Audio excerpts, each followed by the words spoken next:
ప్రతి రోజులో పగలు రాత్రులొస్తున్నట్టే మనం చేసే ప్రతి పనికి పొగడ్తలు విమర్శలొస్తుంటాయి.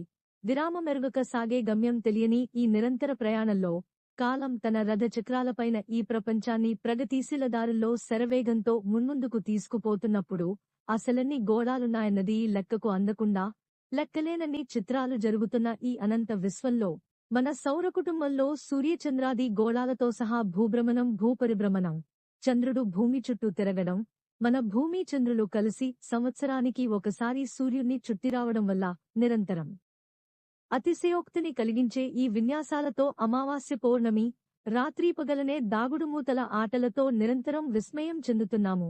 రవిచంద్రులు మనతో ఆడే ఈ చీకటి వెలుగుల దోబూచులాటలో ప్రతి రోజులో పగలు రాత్రులొస్తున్నట్టే ఖగోళం లాగానే లెక్కకు అందకుండా లెక్కలేనన్ని చిత్రాలు చేసేది మన మనసు. అందుకే మనం చేసే ప్రతి పనికి పొగడ్తలు విమర్శలొస్తుంటాయి.